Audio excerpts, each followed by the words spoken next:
Let me ask you something. If you own a business, you know that selling it, well, that's your last big project. And you know what? It's probably the most important one you'll ever tackle. It's the grand finale to everything you've poured your life into. So let's treat this as a playbook, some advice from a mentor who's been in the trenches. This is your guide to getting the sale of your California environmental services business done and done right. So here's our game plan for today. We've got 6 key plays. We're going to start with getting your house in order, then we'll figure out the price tag, find the perfect person to hand the keys to, structure the actual deal, get through the buyer's inspection, and finally, make sure the handover is seamless. Let's get into it. All right, first things first, you have to get your house in order. And I don't just mean a little spring cleaning. I'm talking about building an absolutely ironclad case for your company's value way before any buyer even knows you're for sale. This is really where the heavy lifting starts. And it starts right here with something a lot of owners overlook, your standard operating procedures, your SOPs. Now, you might see them as just a stack of binders, but a buyer sees proof that your business is a well-oiled machine that can hum along perfectly without you standing there every second. That, my friend, is how you reduce their perceived risk, and that's how you drive up your price. I mean, just look at the difference here. It's night and day, right? On the right, you've got a business where all the crucial safety and environmental know-how is locked up in the owner's head. To a buyer, that is a 5-alarm fire. It just screams high risk and headache.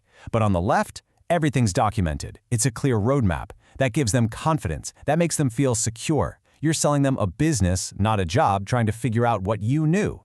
And let's be real. Especially here in California, buyers are absolutely paranoid about inheriting your old problems. So think of your compliance paperwork as a shield. When you proactively document everything, your Prop 65 adherence, disclosures for the new climate laws, your permits, you're not just ticking boxes. You are actively calming a buyer's biggest fears about what might pop up after the deal is done. Okay, so all that prep work we just covered, it isn't just for show. It directly impacts your bottom line. Now let's get into section 2 and talk about how we translate all that hard work into a real number. It's time to put a price on your life's work. You know, when it comes down to it, there are basically 3 ways to value a business. The asset-based approach is pretty much just what your stuff is worth. Your trucks, your gear. Market comparison is, well, seeing what similar businesses in the area sold for. But the one that really gets investors excited, the one that tells the story of your success, is the earnings approach. Because it's all about one thing: your proven ability to generate cash. And to tell that story, you've got to speak the language of buyers. That means you need to get comfortable with 2 little acronyms: SDE and EBITDA. Don't let the jargon fool you. All these are simple ways to show a buyer the true cash flow of your business after you pull out things like your personal salary and other one-time expenses. It shows them the raw profit engine they're buying.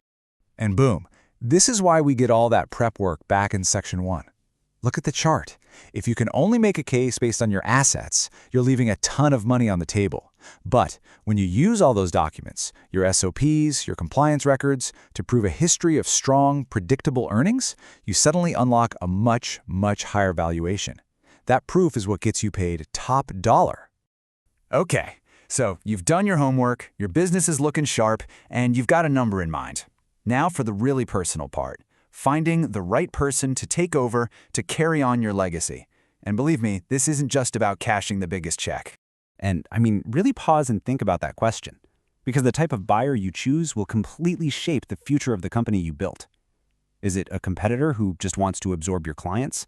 Or is it an investor who wants to see the business grow on its own? The answer completely changes your strategy. So let's break down the 2 main types of buyers. On the left, you have what we call strategic buyers. Think of them as sharks. They're often competitors, and they're hunting for your client list, your permits, your market share. But on the right, you have investors. They're more like gardeners. They're looking for a healthy, stable business that will keep producing returns. And for them, the most important thing is knowing that the business can run without you. That's why having a strong management team in place is an absolute must-have for them. Now, you can't just throw open your company's books for anyone who calls. You need a process, a funnel.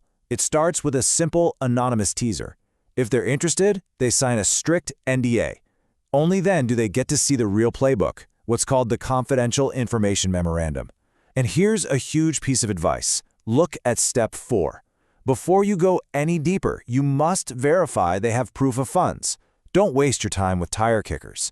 Only serious buyers who can actually write the check get to move on. So what's in that confidential memo? Well, the order you present things in really matters. You start broad with the company overview. You show them the financials, you highlight your amazing team, and you point out growth opportunities. But look at that last point. In our industry, this is a deal breaker.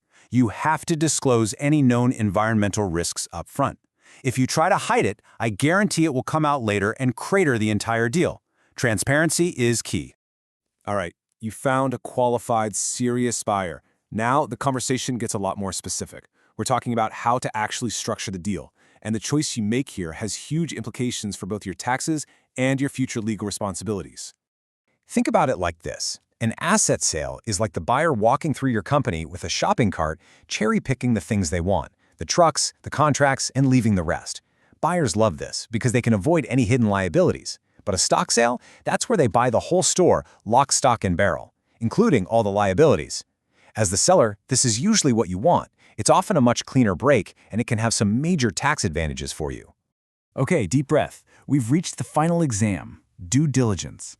This is the part where buyers put your business under a microscope, and it can feel pretty intense. But hey, if you followed this playbook, this isn't something to be scared of. This is your chance to shine. It's where you prove that everything you've said is true. And they're going to look everywhere.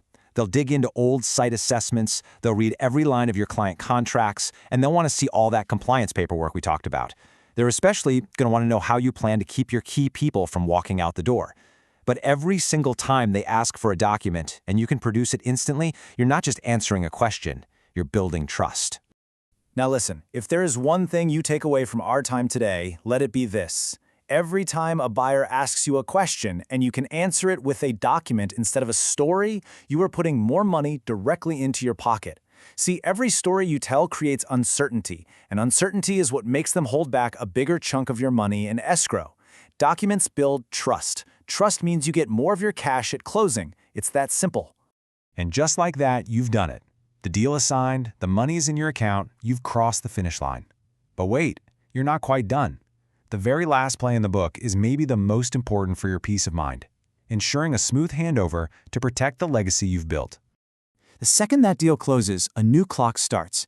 You need a communication plan, and the sequence here is absolutely critical. First, you tell your employees, always, you and the new owner, together. You talk about what's next, and you outline the incentives to keep them on board. Then, and only then, do you go to your clients and vendors.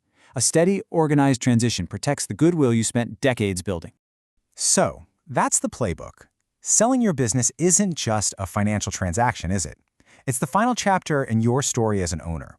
And when you do it the right way, you not only get the full value you've earned, but you also ensure that the company you poured your heart and soul into has a chance to have a great future.